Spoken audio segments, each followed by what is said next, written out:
Hello, everyone, and welcome to Fandomology, where fandoms collide. We are back once again with the... I don't know, should I call you this? Sorry, Mike, I'm gonna call it... Welcome back to the true king of Pop Talk, Phil McCracken, who has a message about Pop Talk for everyone and the healing power that Pop Talk has. Am I right? It heals and saves. Can I get an amen? Amen. All right, so we are back with talking about Lord of the Rings, and we are going to finally be diving into the Two Towers. Now, just like with the Fellowship of the Ring, we're going to be doing two things. Number one, this is likely going to get broken up into 3 parts minimum again. But again, for those that are just now tuning in that didn't see the Fellowship of the Ring, what we're doing is we're going scene by scene through the extended edition and directly comparing it to the books. So we've got Phil here as the book expert, and we're going to see what happens from there. So before we get into that, just on the whole, let's talk about this here, Phil. Between the 3 different parts of the trilogy, and we're taking everything into account, books, movies, all of it. Which chapter do you feel like is strongest in Lord of the Rings? Fellowship, Two Towers, or Return of the King? Out of them 3 books? Mm-hmm. Okay. I would go in this order: The Lord of the Rings. I mean, not Lord of the Rings. The Return of the King, The Fellowship, and The Two Towers. Not Okay. that any of these 3 are bad. I just feel that if I had to put them in an order like that, that would be my order. And that goes for books and movies. Yeah, truthfully, I would actually go Fellowship. I'm going bottom to top. Fellowship, Two Towers, Return of the King. I'm of the opinion that both with the books, keeping in mind I only read them a long time ago, but books and especially movies, the movies get better the deeper in you go as far as quality goes. Now, yes, I know that there's some things, we've already talked about it with Fellowship, there's some things that got left on the cutting room floor when it comes to movie versus book. Cutting room But, floor or outright omitted. right. Okay. And I'm sure we're going to get into a lot of that with this chapter because things start getting broken up here. I will say that the Two Towers book and movie is the most actioned of the 3. Not that Right. Return of the King don't have a lot of action. It does. But for me, the best battle scene in a sci-fi, if you want to call it sci-fi or fantasy movie, Battle of Helm's Deep. Book and movie, awesome. Awesome. I do agree that the Battle of Helm's Deep is like right up there as far as action sequences in movies. I don't think it's number 1 though for me. For me, at least on the movie side, Battle of the Pelennor Fields is just by like a hair a little bit better for me. But then again, I doubt we're going to even talk about the Battle of Helm's Deep in this particular stream. So who knows, maybe my mind will change. But anyways, jumping right into it, the movie begins oddly enough with a flashback to Fellowship where Gandalf is confronting the Balrog at the bridge. And we see what happens after Gandalf says, "Fly, you fools." We see him fall deeper and deeper and deeper into the pit after the Balrog. He manages to get his hands on Glamdring again, and he starts fighting Glamdring as they're falling, and eventually they land in a pit of water, only to cut to Frodo as if it was a dream. Now the Gandalf versus Balrog stuff, we'll get back to that in a moment because there's more to that story. But with Frodo and Sam, they are now I forget what the name of it is, but they're now in that labyrinth of razor sharp rocks that Gimli had described back on the Eastern Shore. And we see them trying to navigate through. But the big thing that we see is that Frodo feels the ring getting heavier. So can you explain that part, Phil? The ring getting heavy. It's the power of the ring, and the closer it gets to Mordor, the heavier it's going to get. It's going to be a physical as well as a mental thing with the ring. Granted, you have to remember the ring has one thing that it wants. It's Sauron in a sense, but it wants to get back to its master. Okay?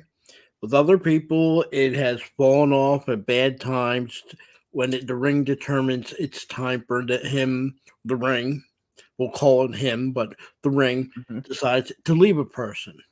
We see that when Isildur, the king, the ring leaves him in the middle of the fight with the orcs, falls off Right? his hand in the river. You see it happen with Gollum. Okay. The ring, just like you hear it every time mentioned in the movies, it says it in the book, the ring's always trying to find a way to get back. Well, one of the things the rings does to, in particular, to Frodo, it's becoming a weight. It's like you think a little ring is not that significant, but the power of the wing, it's a heavy weight.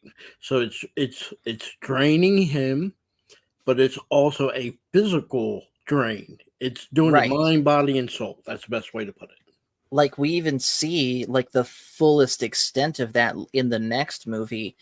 The part of the chain that Frodo wore the ring on as they're climbing up Mount Doom, you can see like where it's actually rubbing him raw, like it's eating into his flesh.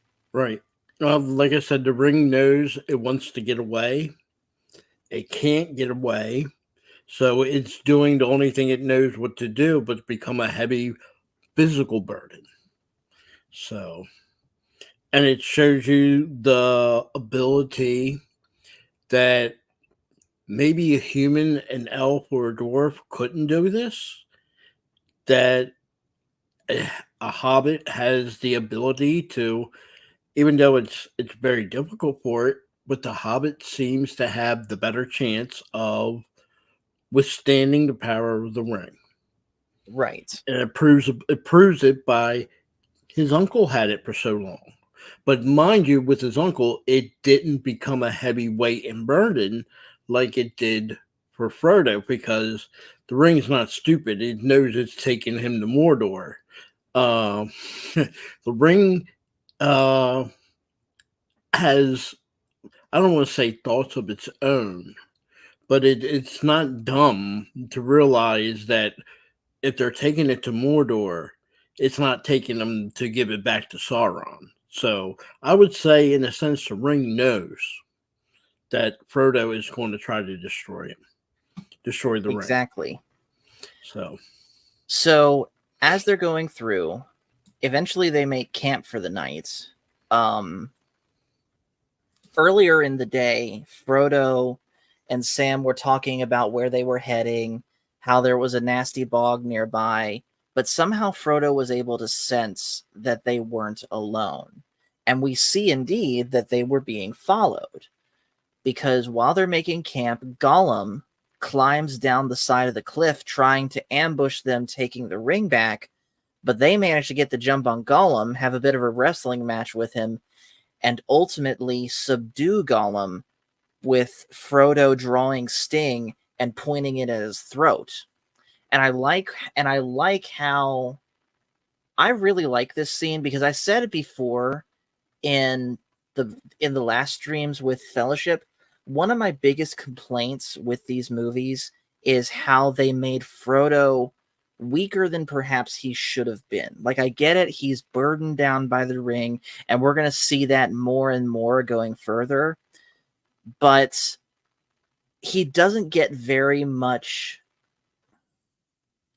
I guess, for lack of a better expression, he doesn't get very much moments of bravery And so I like this particular scene here because he's actually drawing his sword to protect Sam, whereas he wouldn't even raise his sword to protect himself against the ring wraiths.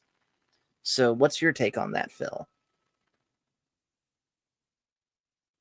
Let's just say it makes more sense for him to draw a sword on Smeagol, Gollum, than it is to make the sense to draw a sword on a ring wraith. Pretty much with the ring wraith, his only recourse is to hide. Okay? Smeagol, you have to remember, was let loose by the Witch King by the orders of Sauron, because he's another way that if Smeagol can get the ring, they already had captured Smeagol before. So the way of thinking is, if he gets the ring, they can always take it back from Smeagol. Where somebody else gets the ring, the worst fear that Sauron has is one of the Istari, the wizards, will get a hold of the ring. Okay. If anybody that has the ability to wield the ring, minus a hobbit, it would be the wizards. Okay, Right. because they are like Sauron, a Maiar. It doesn't mean it won't corrupt them. It does not mean they wouldn't fall to the power of the ring. It just means that it will be a lot harder if one of the wizards have it. And give it to Gandalf being smart to know it's best not to have the ring.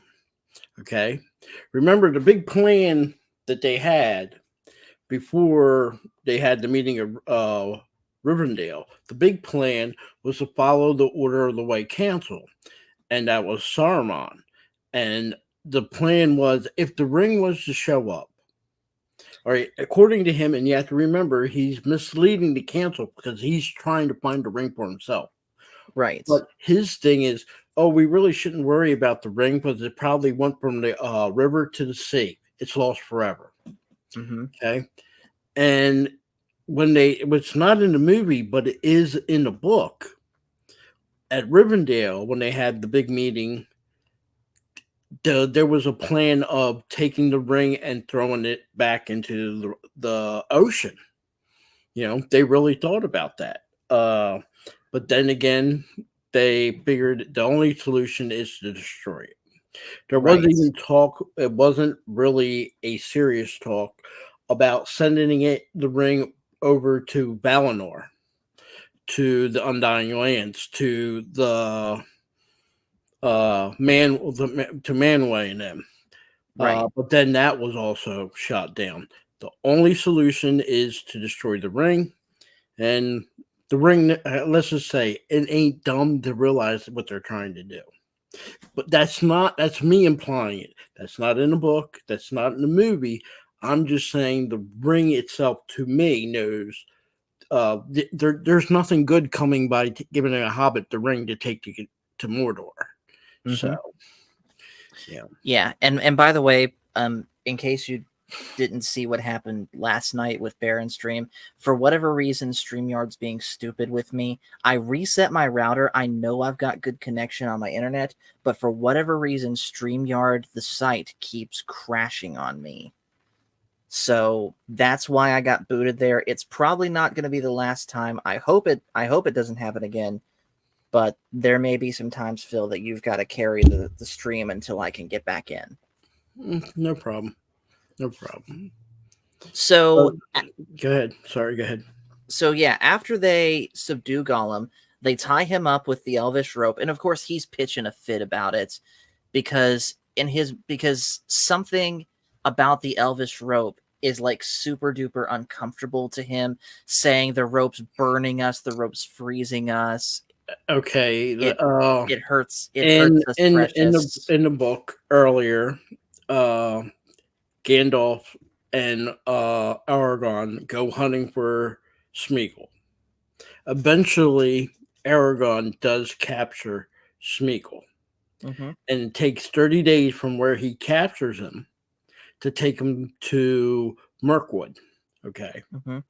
And he ties him up and he has him bound and everything. And he's doing the same thing and he's not using elfin rope.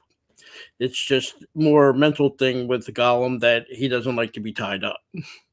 Right. Uh, so I don't put the emphasis movie wise, emphasizing it's the Alpha's rope, but book wise, it's just the fact he's tied up. And They do. Aragon does get a little physical with Smeagol. Let's just put it to you that way. Right. And quote in the book, he is quoted to telling Gandalf that was the worst 30 days of his life. I could believe Yeah. that. So I wouldn't put too much emphasis because it's a rope. It's more the fact that he's tied up and he doesn't have the freedom to do what he wants. In So fairness, though, the movie, like you said, the movie does portray Sam's elvish rope as somewhat magical because mhm, in the extended edition earlier, there's a scene where they're climbing down the a rope cliff and with then the and rope. they tugged it and it untied itself. Yeah. I'm So not saying that it isn't magical, but I'm just saying when it comes to Smeagol, that's already been done before. Aragon had tied him up, and let's just say Aragon didn't have an elfish rope, and according to him, that was terror in a heartbeat. If you got a little sample of it in the movie where you see him screaming and hollering, uh, Aragon had to deal with that for 30 days. oh yeah, I can imagine that would have been And absolutely unlike torturous. Frodo, he did not untie him. So imagine that hooting and hollering he was doing for 30 days, Yeah. Yeah, that would be terrible. So, anyways, it's here that Frodo makes a very, very pivotal decision because he sees Gollum pitching a fit. He sees the absolute state that he's in. And of course, Sam the whole time is just dressing him down, saying, "You're nothing, you're scum," things to that effect.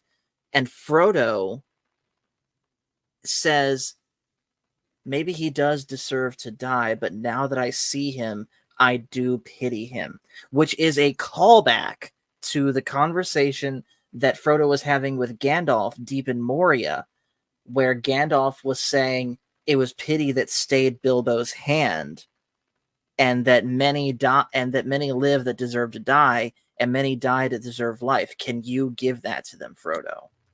So I think that conversation definitely influenced Frodo's decision here. There's a little bit more to that conversation that I think stuck in Frodo. Is that he said, for good or for ill, Gollum is going to have a big part to play. Mm-hmm. Now, is that the Maiar in Gandalf seeing a possible future and saying that, or something else? But he does imply it, which eventually does turn out to be true. Right. But I think that saying to Frodo, it stuck with him. So when he eventually comes face to face with him, first he knows the story of Smeagol, that he dealt with that ring for 400 years. It warped him. Now Right. the story that you get in the book is a lot more deeper than what you get in the movie. In the book, he does not leave the, let's call it, Hobbit village that he's from. His grandmother, excuse me, is in charge, and he actually lives a couple decades there. But he turns into a uh, person that if he puts the ring on, he listens to gossip, spreads gossip, causes trouble. The ring has a play on him that he wasn't that way, and it gets to the point that his grandmother has to say, "You have to leave." She exiles him out of there. So that's not in the movie.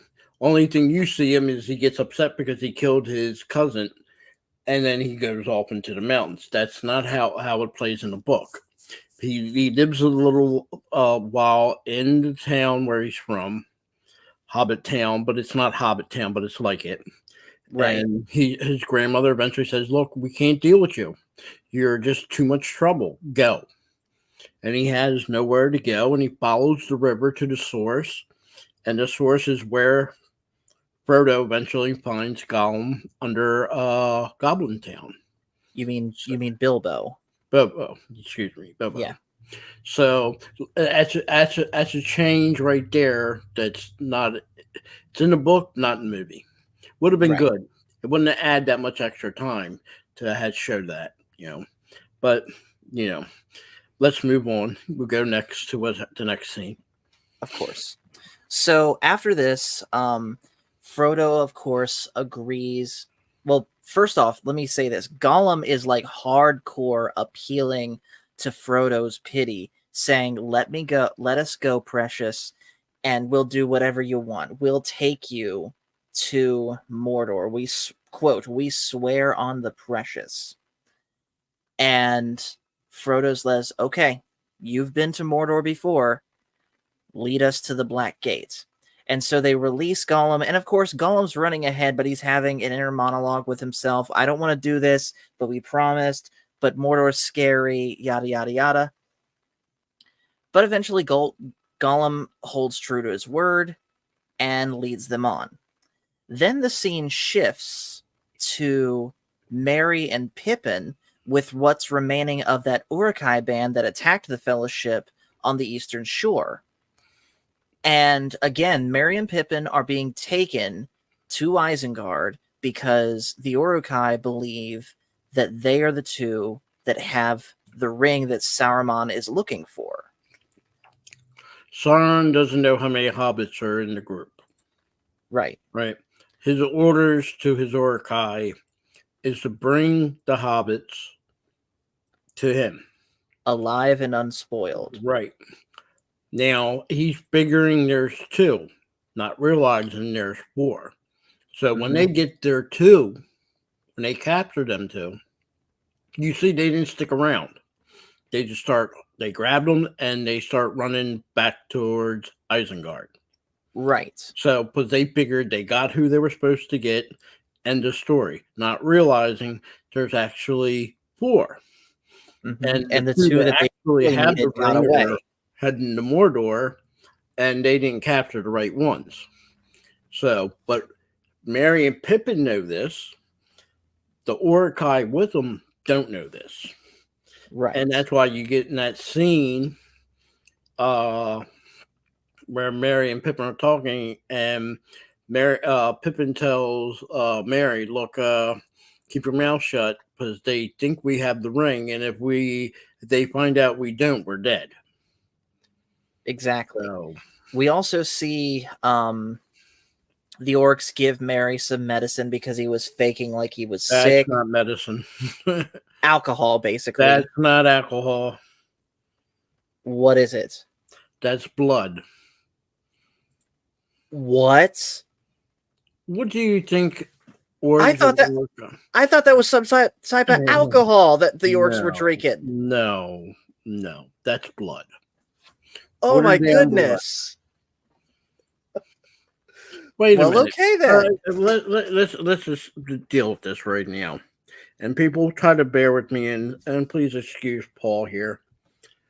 You see Merry and Pippin drinking at the Green Dragon.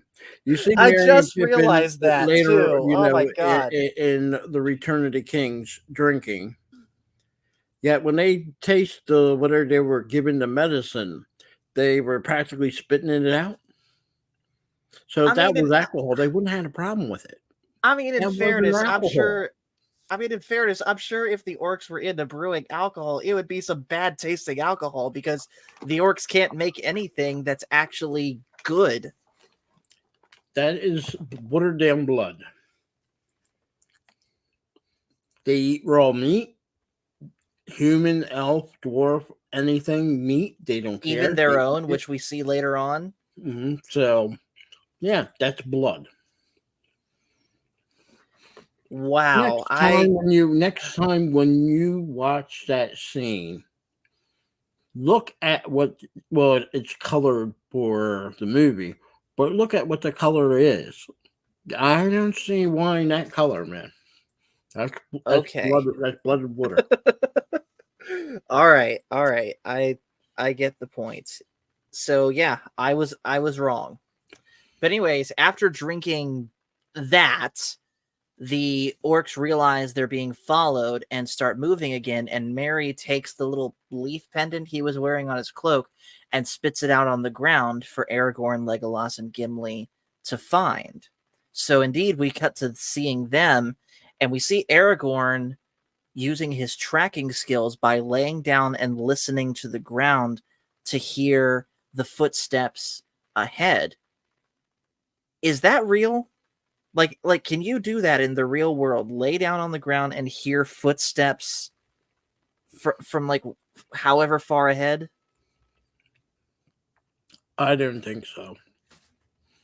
Might have been a special ability that the Dunedain, remember, it's a fantasy world that the Right. Dunedain have.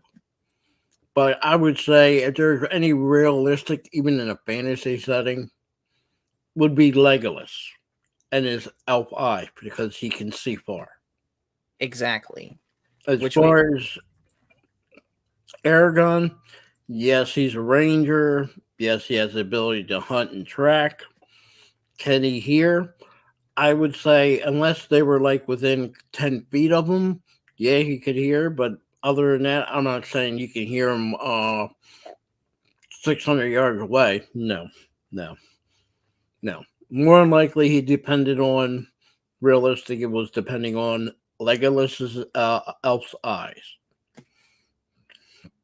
The quote, okay. "What does the elf eye see?" Mm-hmm. You know, So with that, then, we also see the start of something that I know I didn't pick up on this when I was growing up watching this, but I saw someone else reviewing these movies and they pointed it out. As these movies go along, Gimli is played more and more for comic relief. And it starts here with him being absolutely exhausted and being the one complaining about how far they're traveling, how fast they're having to run. And why would they do that? Why would I does this movie even need a comic relief? yes, every movie does. Star Wars has it. Everything needs it. But then You again, have to have Mary, something. You have to, yeah, but Mary ain't in the scenes that they're in right now. You have to have something that pushes the scene along and giving him commentary. What is Gimli going to talk about? he's probably going to talk about how crappy the situation is. Right. I mean, pretty much it's just giving him something to talk about. Oh, dwarves are good sprinters on a short period, not for long distances. No, it's just commentary. Mm-hmm.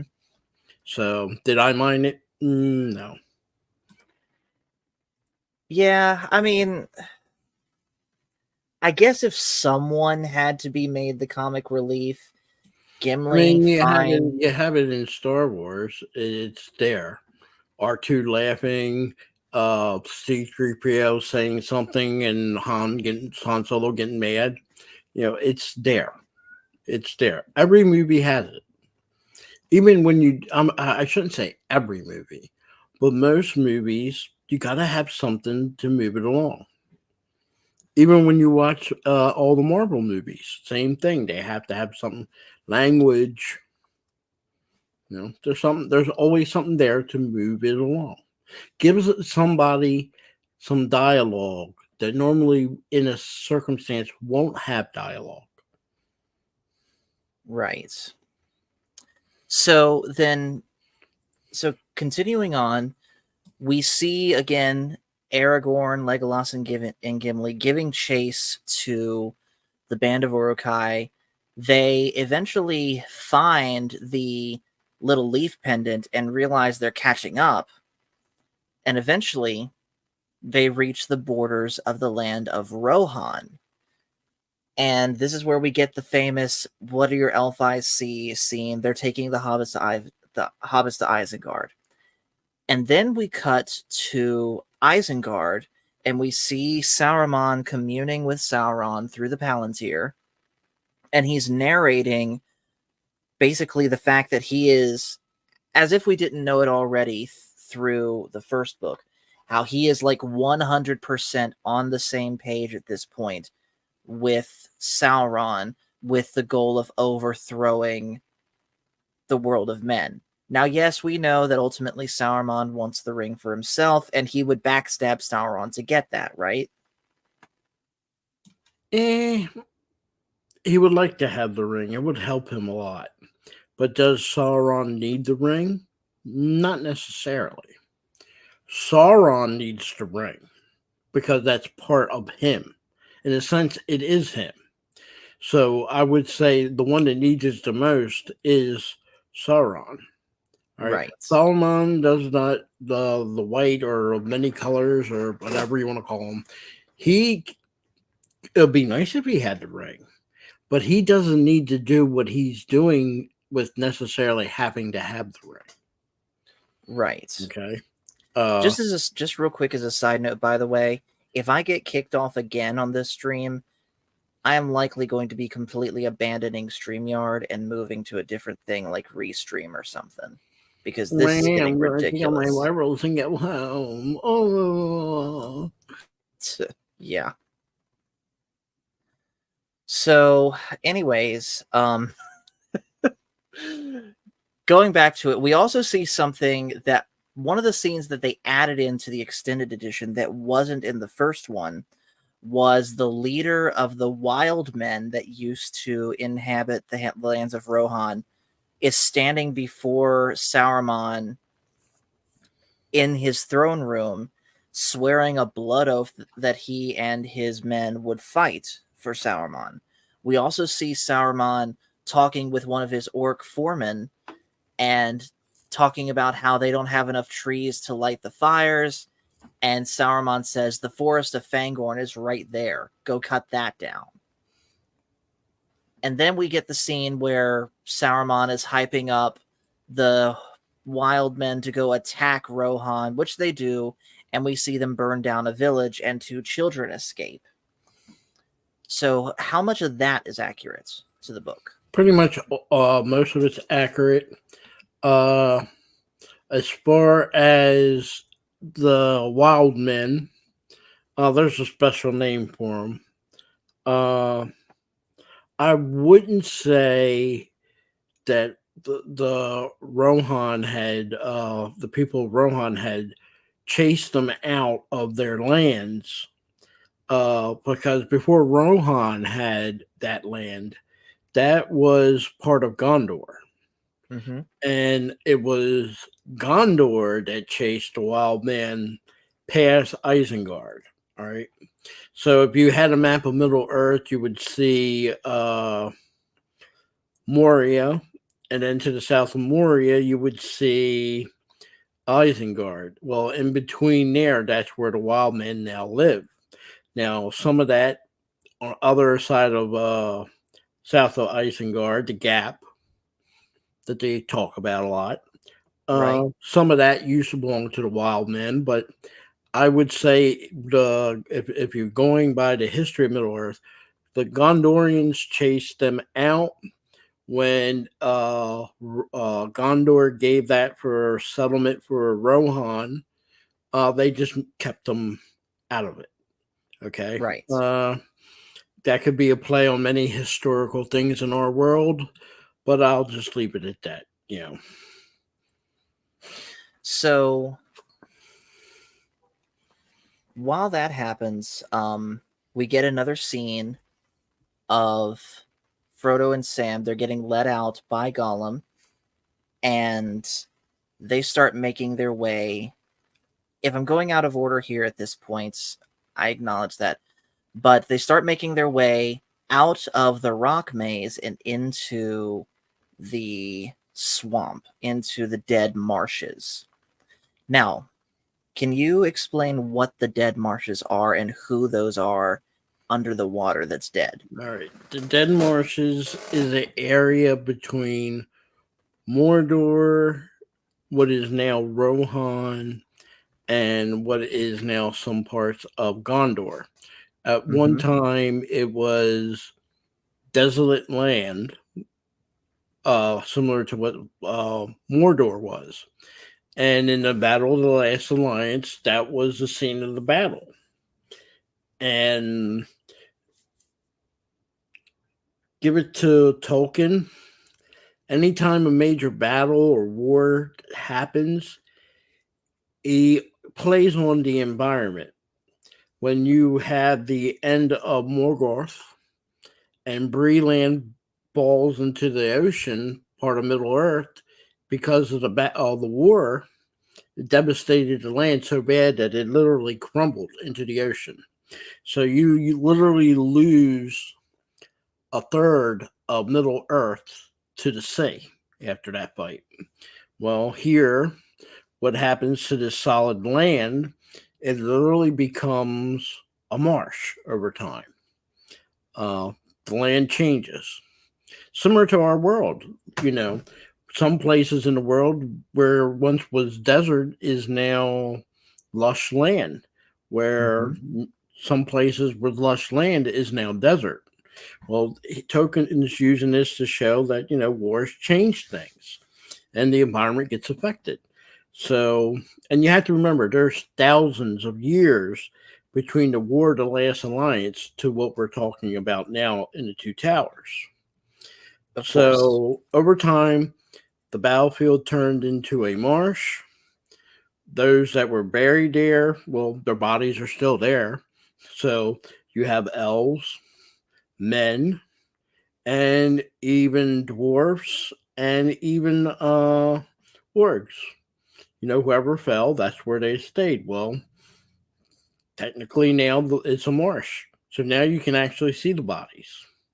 So Exactly. people don't if after the area turned into a marsh, people don't like going there. Uh, if people are fighting like orgs or men or Easterlings, whatever you want to call them, they'll avoid that area because there's nothing good there. So, and they believe it's haunted, which you see in the movie. It's and reading the book, it is haunted. So, So that was actually going to be my next yeah, question. Frodo falls into the water and a bunch of ghosts surround him. So that is accurate to the books that's then. in the book. Okay. Okay, there's just something about that area.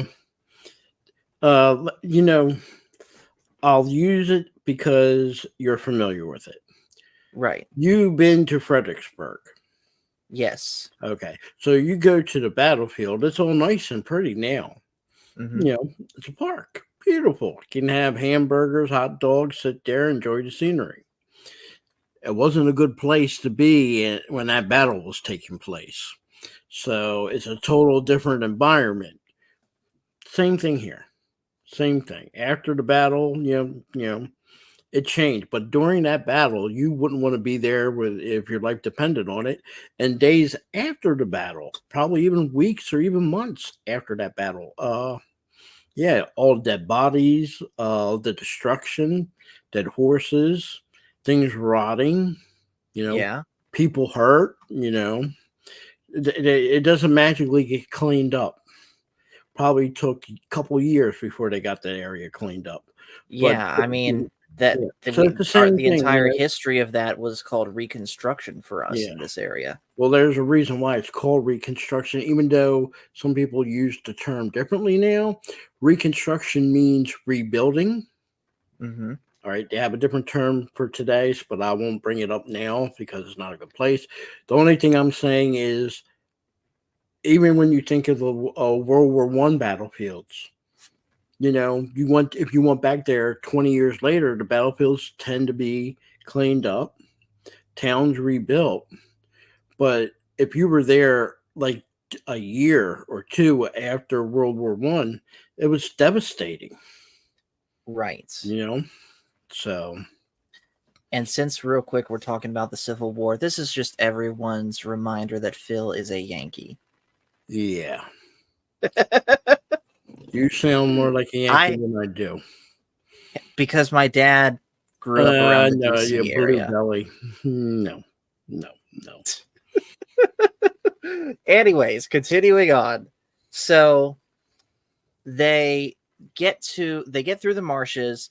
There's also that scene where Gollum tries to eat the elvish bread and can't do it because he's just I think the 500 years of him living in the cave just it devolved him physically where he can't eat actual food like that. He's got to eat, It's the in the things it book. eats. The over time, what he was normally able to eat as a hobbit, he Mm-hmm. no longer has the ability. First of all, remember he's some like couple hundred years old, along the lines 400 or 500 years old. Okay, Right. so what your body can eat at 500 years old ain't the same as you can eat at maybe 20 years old. Mm-hmm. So, but his diet, for what we know, is everything's raw. Particularly fish, but rabbits, a goblin here or there, maybe a person. He didn't care.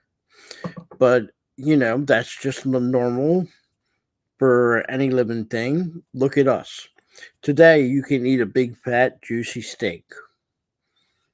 Talk to me 40 years from now if you can eat that same steak. I Right? know. I am not look. I'm You not looking can forward to that. today you can eat the most spiciest and hottest food that you can imagine. No, I Talk to can't. me in 30, 40 years if we can eat that hot, spicy food without your body paying a price. So even in our real world, your body changes, and his body changed. Right.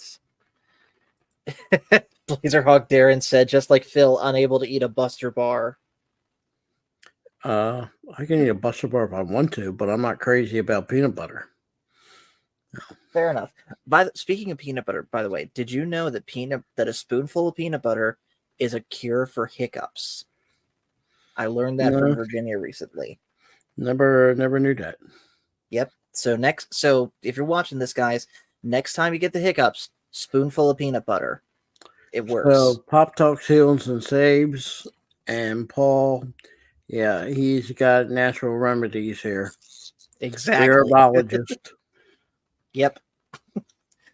All right. So now let's talk about what happens when Merry and Pippin and the orcs make their camp. So, first thing that happens, actually, no. Before we do that, we got to talk about this. In Rohan, there was a major battle between certain members of of Rohan's army and Theodred, and it went poorly for the people from Rohan. And there was many killed on this riverbank. Along comes Eomer and his band of men, and they're there to look for Theodred, the king's son. They find him. He's still alive, but barely. So what was that battle? That's the Battle of the Fords, and I think the River Ison, if I remember correctly. Mm-hmm. And what happened was they got lured into an ambush by the orcs. Uh, Saruman's orcs, not Sauron's. They Uh, make mention of that specifically. yeah. One of the soldiers said, Sauron's going to pay for this, and Eomer says, these aren't Sauron's orcs, showing the white hand on the helmet. Right. So, and you got to remember, Rohan's on the back of the foot. The king is bewitched. Wormtongue is not only bewitching the king, but revealing all the secrets. So if Theodred is with some cavalry on the river, I'm pretty sure he got word to Saruman that, hey, get your Urukai ready. Yeah, you can ambush and wipe out a big chunk of the Rohirrim. Right. And, that's more likely what happened. And just like the movie and the book, Amy here finds him and brings him back to uh, I forget the name of the capital of Rohan. Edoras. Edoras. So he brings it back to Edoras. Right. And yeah, that scene is. I know they added it on the extended. That's one of them scenes. I said it could have been in the actual theatric release. It doesn't take away anything, and it's not that long, so and it makes more sense. Yeah, I tend to It agree with explains that. because, like I said, when you're in the theatric release, here you see some guy wounded, dying, and you're like, "What's going on here?" If you're Hmm. not watching the extended version, you don't know what happened to him. That's all Exactly. you know. He dies, and then they end up burying him. Where in the extended, you get the idea. Oh, okay, him and his troops got ambushed, and he's barely alive. So So so after this, they show them taking Theodred back to Edoras, and this is of course where we're introduced to Eowyn, Eomer's sister, and she's trying to give medical attention to Theodred, but it's bad. And so she tries to the two of them try to tell Theoden, the king, what happened, but Theoden is a shell of himself. Like whatever it was that actually let's talk about that. What exactly did Grima Wormtongue and Sauron do to Theoden to make him in that state? could it be a spell? I don't know. Could it have been some type of concoction? Possible. I think it's a combination of both. Okay. Because it makes sense later on. Because when Gandalf goes there, he says, "I release you from the spell." So, but I lean towards there's some type of concoction, maybe some type of drink he was given and kept given along with a spell. So that's just my opinion. I could see that. So But either way, it whatever it is working a lot on King Theoden. He is old and crusty looking. He is out of it. okay, He I, doesn't. I've got to say this because it's not in the movies, but it is in the book. All Mhm. right, and the portrayal of Theoden in the movie under this condition is a little different. In the book, when Gandalf is rescued by the eagle off of Isengard's tower, the eagle can't carry Gandalf too far. So he takes Gandalf to Eladers, to Rohan. Mhm. And Gandalf speaks to Theoden. So, in this sense, he's able to hold speech and communicate sensibly, where in the movie they play him like he's totally out of it and convalescent. Right. And pretty much he tells Gandalf, "Look, take whatever horse you want and just go. I just don't want you here. Go." Mhm. Again, that's probably the spell or whatever he's under with Green Worm Tug. So he chooses Shadowfax and then goes and rides off to Rivendell to meet Frodo. Okay, that's in the book. That's not in the movie, not in the extended thing. But in the book, and the reason I'm bringing it up is because Theoden is able to hold speech. He's able to communicate, but he's bewitched. So he isn't like in a book. He isn't some convalescent guy that you see in the movie. So there's a difference right there. So You really need to fix your website. This is getting old. I think Cash Money sabotages you. It could be, but yeah. So we're gonna next stream I do that is not a gaming stream, guys. We're gonna try a new program. I just logged into Restream, got that set up. We're gonna finish out on StreamYard this stream. I'm sure I'm gonna get booted again. We're just gonna work with it. But next time I'm doing a discussion stream of some time, we're gonna do Restream. Sorry, Phil. Go ahead. I didn't. No. That's pretty much it. That's all. That's something that I wanted to bring up in the fellowship, but I felt it was more important at this point in time. You know, the difference in do I want to say cognition of Theoden, movie opposed to book. Even though he's bewitched, book he's a little bit more coherent. Movie, he's more of an invalid. I wonder something though. I wonder if during the scenario you're talking about, where Gandalf is taken to Edoras on Gwahir, I wonder if the reason that Theoden is able to say that is because whatever spell, potion, whatever it is that he's under the influence of hadn't affected as much yet, but prolonged exposure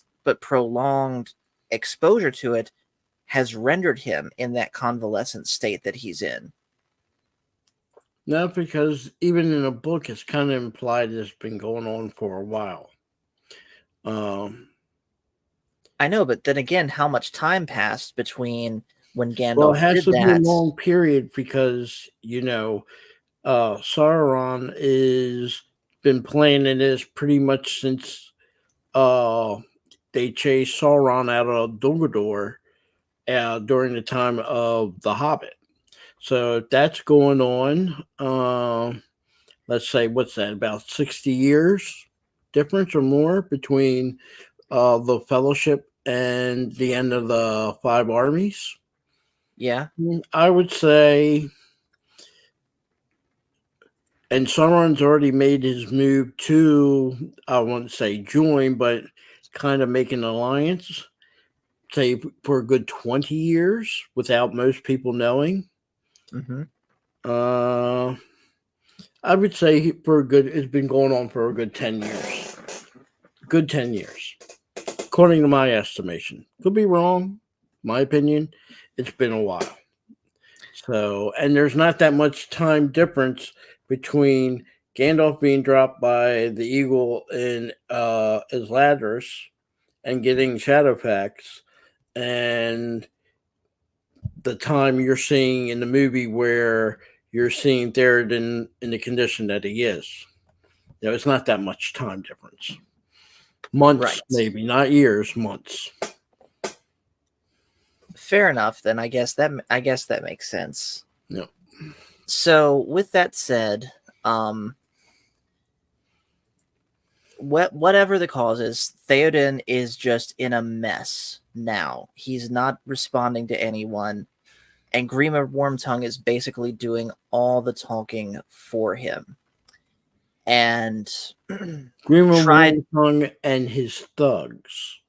Remember, he has a group of thugs in there with him. Right. So first off, Grima Wormtongue tries to deny that Saruman was the one behind the attack, but then Éomer presents evidence showing the white hand on the helmet, and he tries to diminish it, saying, why do you bring these troubles to an already troubled mind? And Éomer basically snaps. He backs Grima against the wall, saying, how long have you been on Saruman's payroll? Except things like that.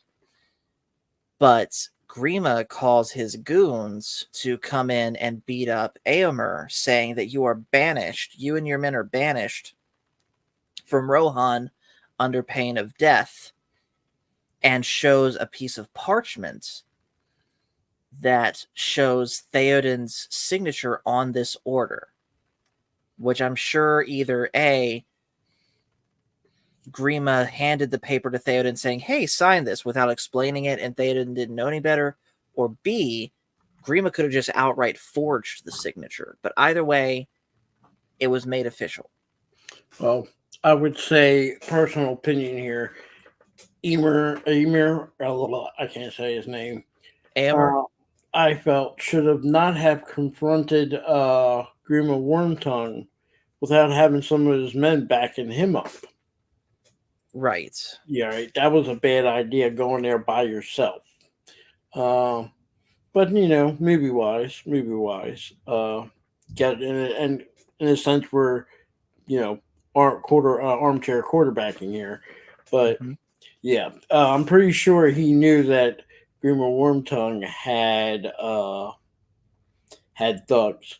My personal opinion is Emir tended to be like his cousin, Theroid, Mm-hmm. and since his uncle and Theroid's father seemed to be out of it, they were more inclined to stay out of his ladders, Mm-hmm. doing whatever they need to help with the kingdom, but not particularly being there.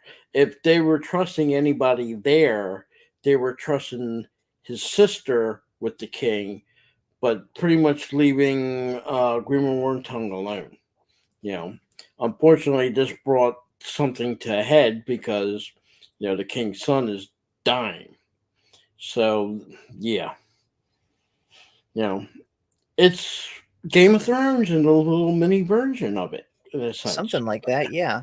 So yeah, but I do like the fact that he questions him and goes, "What were you promised?" And Grima Wormtongue stares at his sister and he gives her the thing like, "Okay." For too long, in other words, he noticed that Grima's been looking at his sister with how can I say, wanting eyes, Yeah. and he's not too kind to that. You know, so So with that then, and can I state one thing for the record here? go ahead. I'm not sure in the book. I don't remember ever reading it, or even in the cartoon.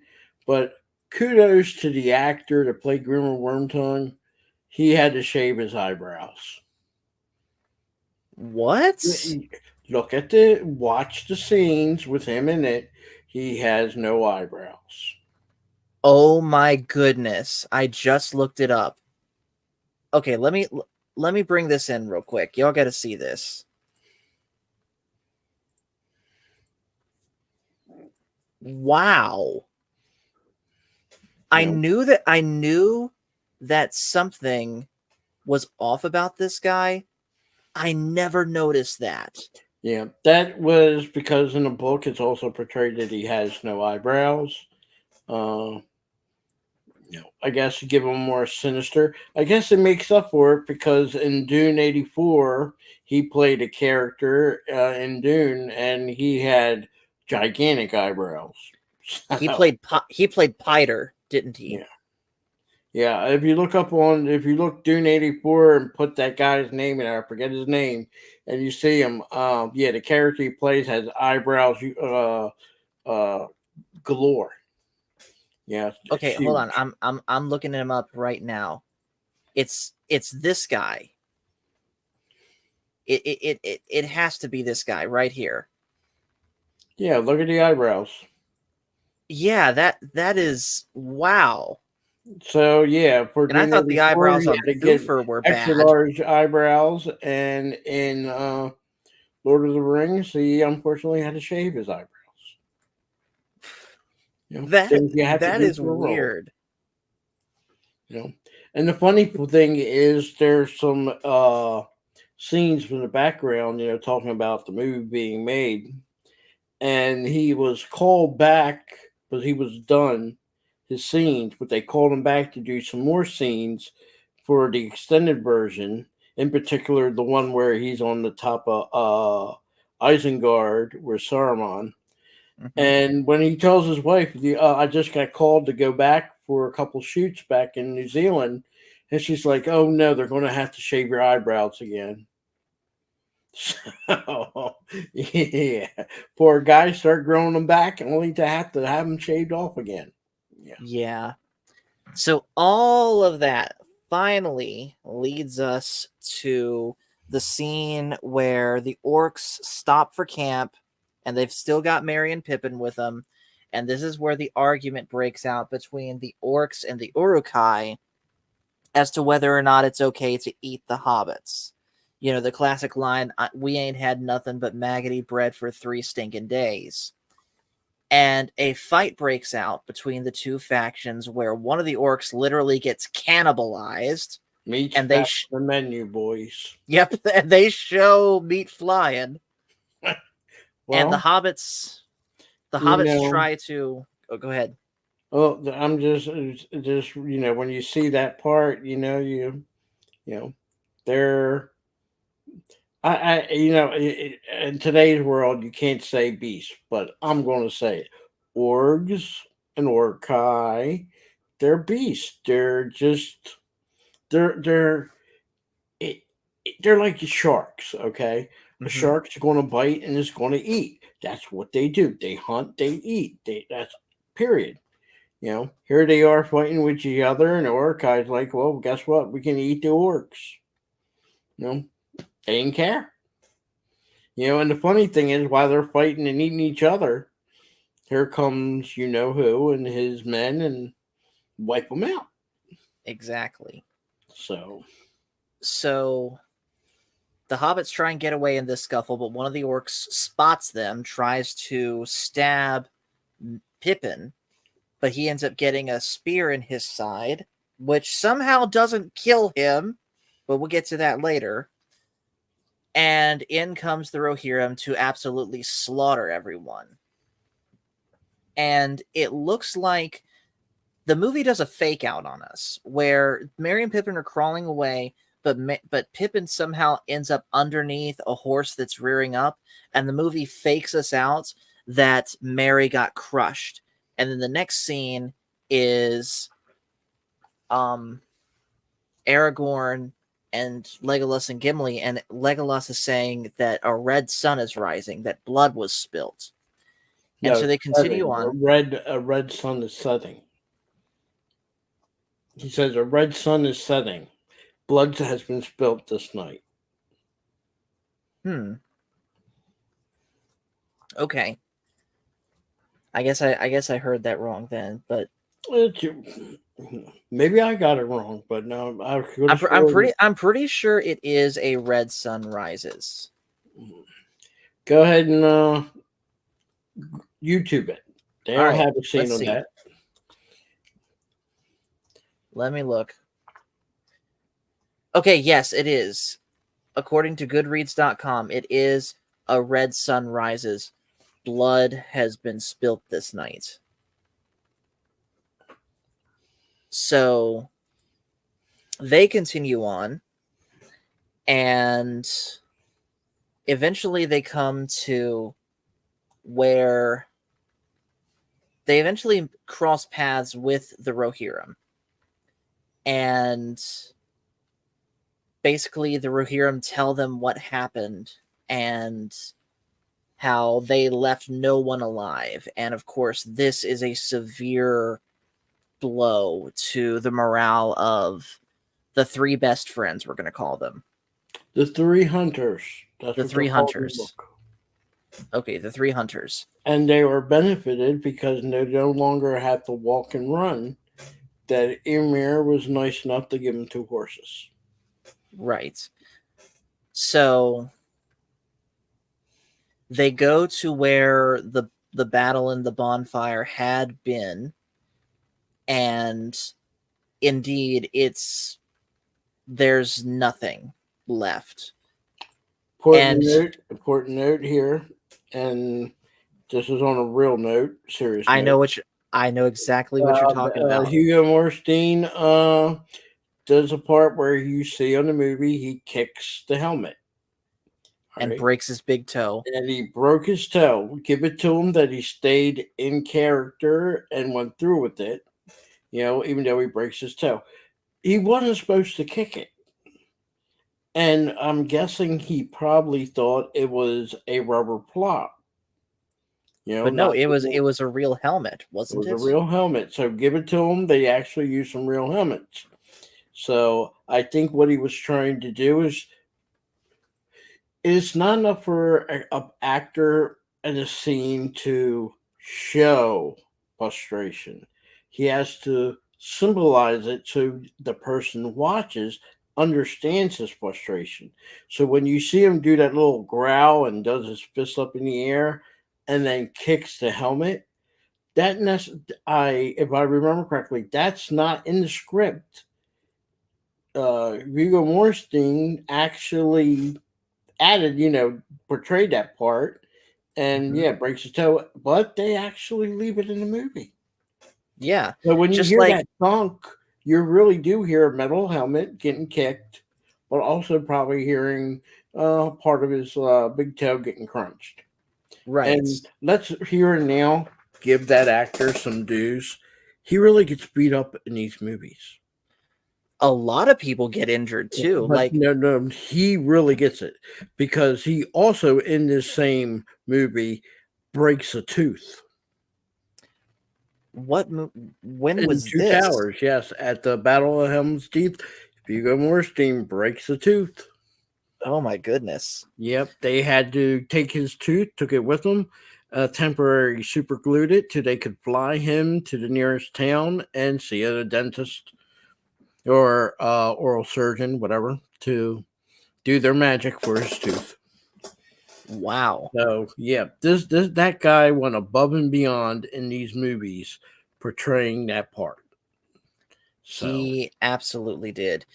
And real quick, since we're on the topic, some other injuries that happened. I believe Legolas, Bloom, broke some ribs doing yeah, this. And I'm not sure Sam which movie. I'm not sure which movie did he that happen, but yeah, he did break his ribs. and Sean Astin got a really nasty foot cut because he stepped on a huge piece of glass. No. Well, there's one that I never knew until recently that the guy who played Boromir, Sean Bean, Hmm. uh, had a problem with he doesn't like to fly. And unfortunately for some of these scenes in Rohan and some of the scenes that we're doing, even when they're doing Lord of the Rings, they were in some out in the boonies, for lack of a better term. So you had to fly by helicopter. So you had Right. to get there 30 minutes early, and then it was a 30-minute flight, and then you get to the scene where they're going to do the shooting. Well, apparently he didn't like flying. And the two actors that played Merry and Pippin decide to play a joke.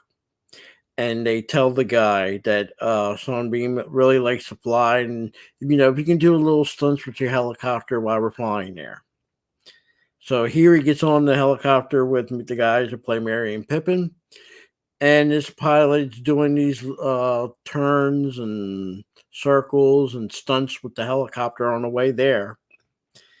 And I guess we lost Paul, but I'll keep going. Uh, yeah, Sean Beam gets off the helicopter, goes up to Peter Jackson. He goes, "Look, from now on, I'm not flying. That's it. I'm not flying no more. And for these shoots that you need me to do, you tell me ahead of time." And he says, "I'll hike for 2 hours to that spot, but I'm not flying." And Sean Bean, for every shot that he had to do for these movies that he had to do out in the boonies, Hmm. literally hiked for over 2 hours to and from the set In because he his would full not fly. costume. Huh?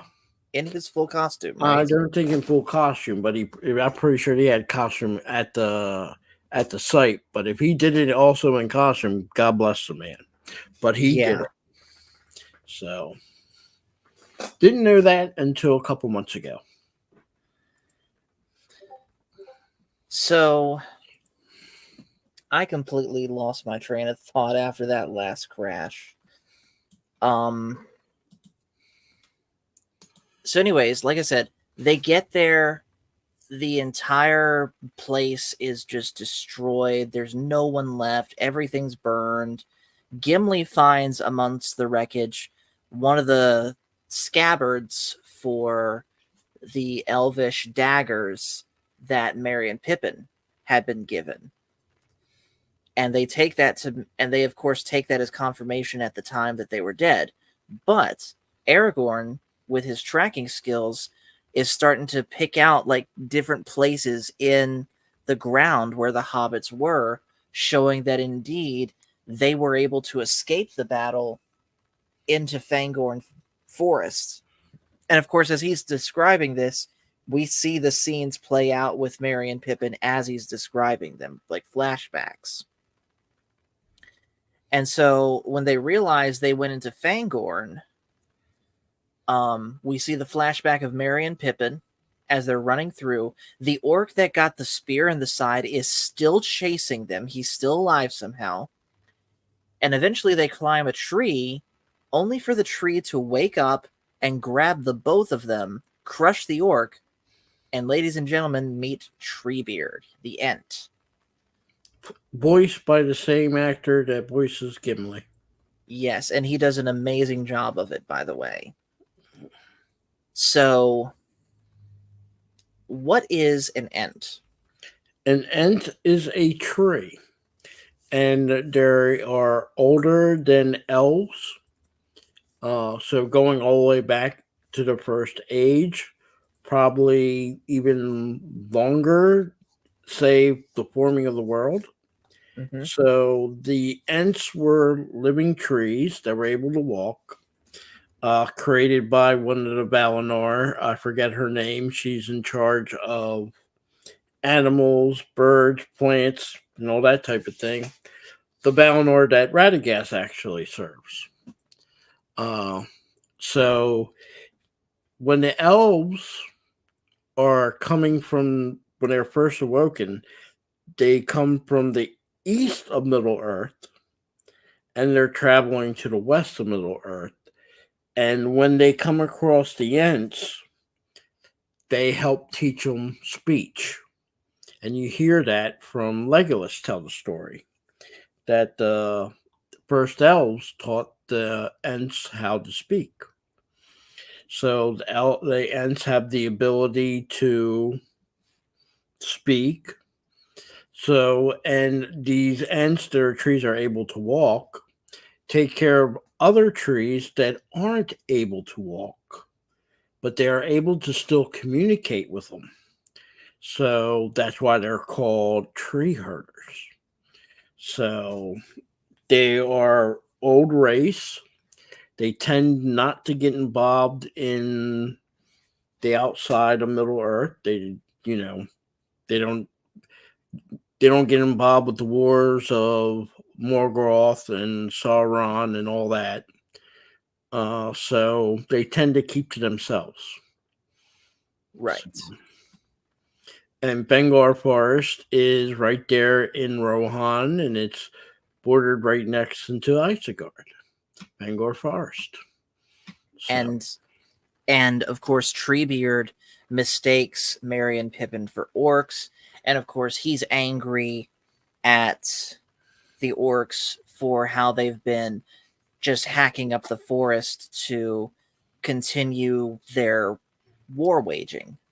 Mm-hmm. And Merry and Pippin try and convince him, no, we're not orcs, we're hobbits. And this is where we get the line, maybe you are and maybe you aren't. The White Wizard will know. And they think it's Saruman, and they're put down before someone who looks like Saruman, but we don't see who it is. But more on that later. Well, like real quick, the explanation is there's only technically one White Wizard, and that White Wizard is Sauron. Gandalf's the gray, Radagast the brown, and the other two are blue wizards. So if someone was to say White Wizard, of course, they're going to think it's Sauron. So. Right. So after this, I believe this is when the marsh scene happened, so I went out of order there. It's fine.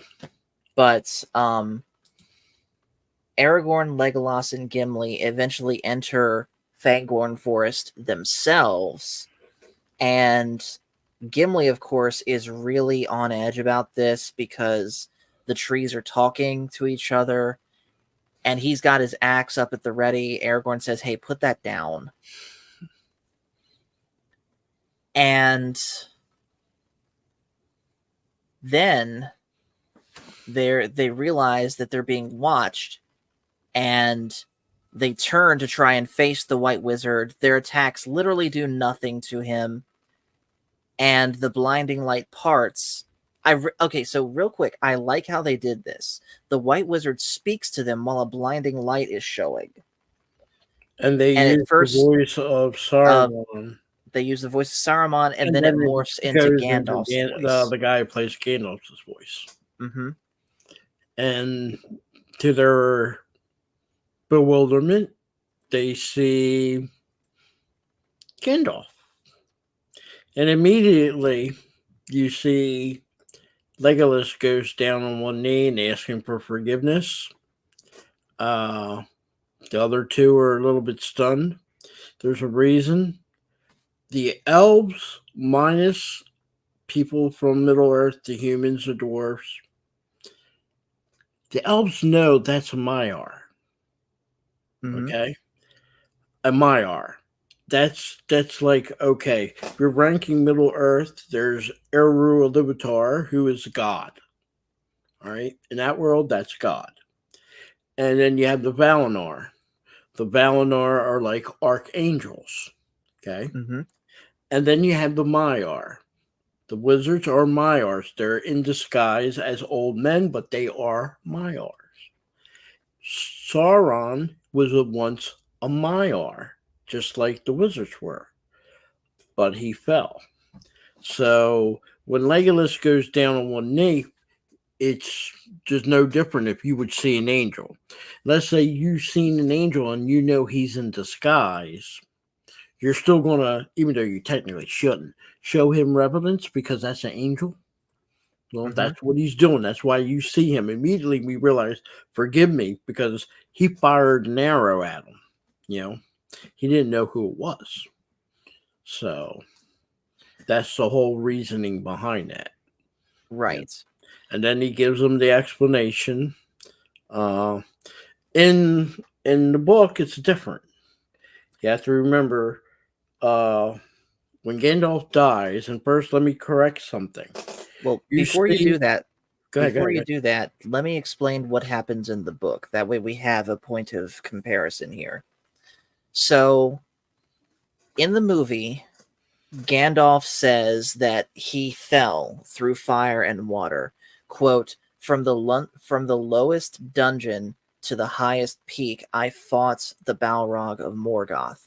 And it shows him charging up Glamdring with lightning and stabbing it into the chest of the Balrog, and the Balrog falls, and Gandalf, well, we know he dies, but he is then describes how his consciousness is taken out of the normal plane of existence, and I guess his body is reconstituted in the Undying Lands? No. So let me start it out here. And let me break some of this confusion and misinterpretations. Okay. Some of this comes from the Two Towers, and what I mean movie wise, and some comes from this scene. First of all, Gandalf fell with that Balrog. He fell all the way down to the bottom of the mountain. Okay. When they fight, they literally go all the way up top of the mountain. You don't see it towards the end, the final fight, but they literally go from the bottom back all the way to the top. When you And that is see a that tall part where too. Gandalf is killing the Balrog and then he falls down and then he passes away, that's on top of the mountain. Mm-hmm. So that tells you how big of a fight it was. And when he dies, the thing is, the wizards, the Ishtar, all right, when they were sent over by the Valinor, they're told, you can die in Middle Earth. You're leaving the Undying Lands, you're going there, you can die. Now, Mhm. that doesn't mean their spirit, if they die, can't be sent back to Valinor where they came. It could be, depending on the situation. All right. But when Gandalf dies, he's not sent back by the Valinor. He is taken by Eru Iluvatar, by God. And Yes. God sends him back. Not Manway of the Valinor, not what we would consider our angel. God literally sends him back to finish his job. Okay. So he is brought back. And not only is he brought back, he is brought back stronger, more Mhm. powerful. He's automatically risen above Saruman, where he has the power of where before Sauron probably was more powerful and has the authority. Now Gandalf is more powerful and has the authority. Okay. That's why later on in Return of the King, Gandalf is able to break Yeah, but Saruman's there's more staff. to it that they don't tell in the movie. But meanwhile, when he's sent back, it is the eagle again that takes Gandalf in his nude form from atop that mountain to Galadriel in Lothlorien. And Mhm. when he's there, she clothes him in the white. She creates a staff for him. She creates the staff. Okay. And everything. Now, his memories of everything that's going on is like slowly coming back to him, so he's not fully charged. That's where they Mhm. do a good part in the movie when he's talking to the three hunters. Some of the things That's what they're they saying. call me. Right now, where you get from Lothlorien until Fangor, which is a great distance, uh, Gandalf makes that travel. And I'm not sure if I believe it's with Shadowfax. So, and Shadowfax is a special horse. You know, he can travel long distances. So that's what he's actually going to look for the hunters. Right. Legolas, Aragorn, and Gimli. He's not going to look for Frodo because there's nothing to do to help Frodo. You understand the situation. Frodo has to do this stuff in secret, and the plan was with nine. Frodo Mhm. understands he now has to do it with just Tim and Sam. The smaller the group, the better. What Right. Gandalf is coming back to Middle Earth and do isn't to help Frodo. He's got other things to help. He's got to get men, dwarves, and elves ready to fight Sauron, not just in the south, but he's got to help them get ready to fight in the north. So that's his mission. His originally the mission of all the wizards is to get Middle Earth ready to fight Sauron. Well, the only one that's doing it now is Gandalf. You don't know what happened to the two blue wizards. You don't know what happens to Radagast. And the Mhm. other two, Gandalf, you do know, and Saruman, you do know, and he's pretty much gone on his own. He's gone rogue. Exactly. So, yeah, this is why Gandalf is given all this power and sent back. It's up to him now, nobody else. So, Elrur Luvatar, aka God in this universe, he's the one that sends Gandalf back and with all that power. This is Gandalf 2.0. So, Yes.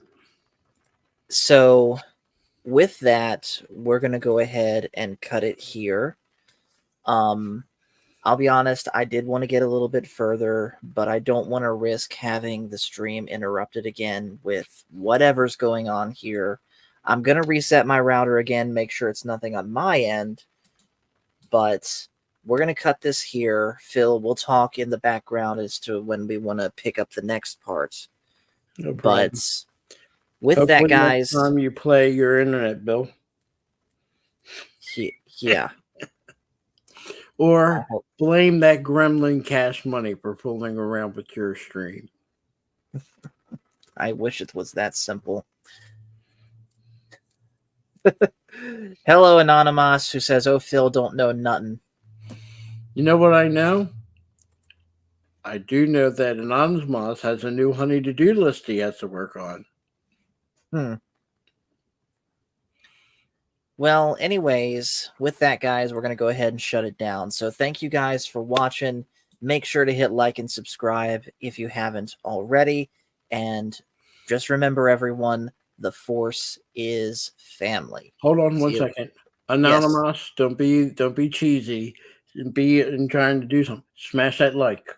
Smash that like. You can do it now. You're right here. Smash that like. Turn that 1 into a 2. Come on. You can Thank do you. it. Thank you, Phil. Come on, let's see you turn it to a 2. Come on, Anonymous. You can do it. I guess we're not ending the stream yet until he does that. I see only 1. It's 3 now. It's 3 now. Okay, well then, okay. He says, "I did it already, and don't tell me what to do." I'm not telling you what to do. I'm verbally suggesting. We're ending this.